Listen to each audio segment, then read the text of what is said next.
Hey guys, Tom itself here. Today, we're not watching me, we're watching my friend Real or Dan. So here's the deal. Dan here used to clearly outshine me as a first-person shooter player, but I think it's safe to say that I've overtaken him over the last couple of years, and Modern Warfare 3 has not been that kind to him. He's doing fine, it's great to have him on the team, but he's not having quite as much luck as he used to in these games, so I asked him to upload a game, partly because I'm just curious to see what's going on, and partly because I think you guys might find it interesting, and maybe even he might find this useful. Hey, I'm trying here. I thought this was entertaining, so I'm going to share it with you guys. Even the first time I watched this, there were several points that I said, oh no, this can't be good, this can't end well. Well, here's one of them. He fires his unsilenced weapon, steps around the corner, and he's got a little bit of cover, but any gunfight here is going to be fair. Because that guy has a little bit of cover from the truck, they both have to acquire their targets, and it's a fair gunfight as best I can tell. And this coming up here, he's standing out in the open. That guy's going to have cover from that car. That's a gunfight you have to walk away from. You're going to lose that gunfight, I don't know, 4 out of 5 times. There's no reason to stay there unless you absolutely have to kill that guy. So Dan is a fairly talented player, but he keeps getting in these fair gunfights, and that's consistent with some of the trouble he's been having. So here's another example. He shoots this guy as he's going around the corner, and then he follows him. You either don't shoot the first time or you don't follow, because that right there was essentially a fair gunfight. He had maybe a couple points of damage on that guy. Here, Dan, I know you run tactical, so why don't you drop shot that guy and the next one? That's going to be the only thing that really gives you an advantage in either of those gunfights, is making it a little bit harder for them to hit you. So just stepping out in the open, and maybe if you have Stalker you can move around fast enough, but at that range, drop shotting is probably your best bet. Alright, I would have done this too if this is a problem I have, but there's a lot of value in just stepping away from that and making him reacquire you as a target. Dropping down the stairs a little bit, strafing a little bit, and then coming back up and trying to get a few shots on him. He may not even stay there if you go away. Alright, this game doesn't give me too many examples to work with, but some of the other games you had on your file share did. You're not always ready for the gunfight when you come around the corner. I wasn't sure if it was theater mode or not, but it's fairly consistent, so I'm going to say it's you. In that case, it wasn't really an issue. Those guys were just absolutely reamed, but you need to be ready to shoot when you get around the corner.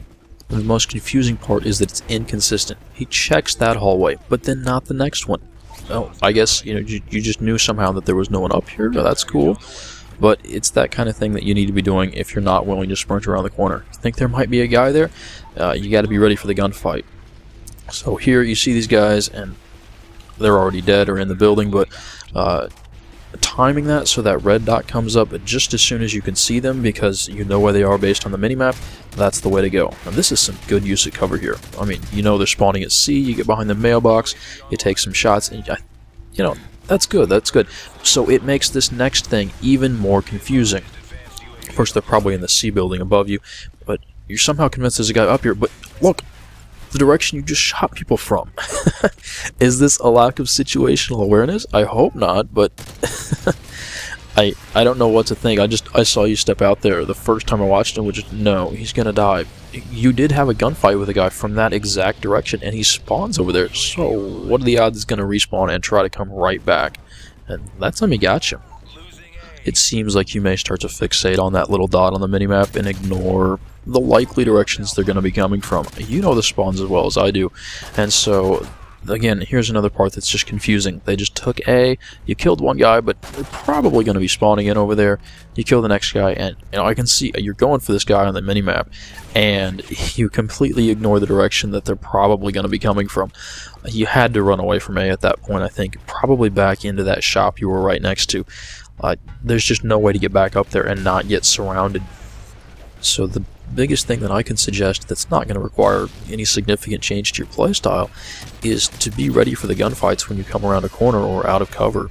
Have that red dot up and right where you know they are based on the minimap as soon as possible. Maybe even before you can see the guy.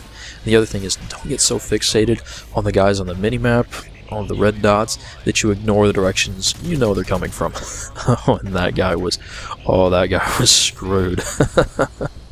There is one other point, and we joke about it occasionally, about you and Shore getting involved in multi-kills, and right here is why it happens. You would have either just pushed him around the corner, blocked him from getting back in cover, or stepped out there for a double kill. The only reason it didn't happen is because the guy died. So you have to let him have that corner at that point.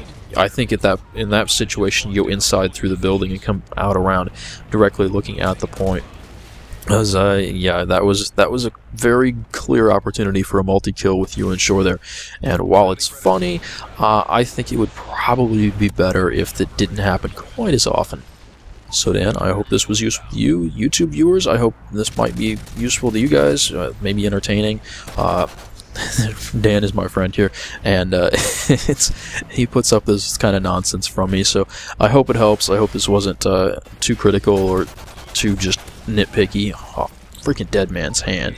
Yeah, you got the Reaper though, right? I do really need to thank Dan for letting me use his gameplay. It's a lot easier to look at someone else's gameplay and make judgments about what's going right, what's going wrong, except for most people, a lot of it comes down to playstyle, and well, I know Dan's playstyle very well. I've played with him a whole lot, and so that's a little bit easier for me to filter out and actually look at what's some of the other things that are going on.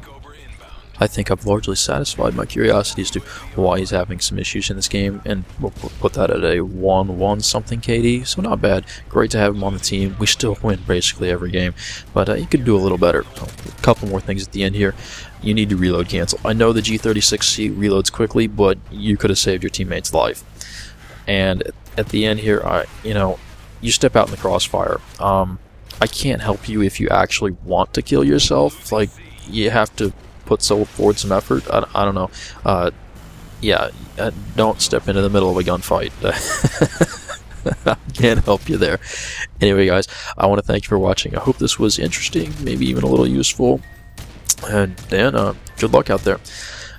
Final score is, well, they got their asses kicked, and Dan went 27-10. Perfectly respectable. A slightly better game for him, though. Here are two videos you might be interested in if you enjoyed this one. The first is Getting Unfair Gunfights, my first MW3 commentary. The other one is my previous MW3 commentary about strike packages. It's a Moab gameplay. Anyway, guys, thanks for watching, and I'll see you later.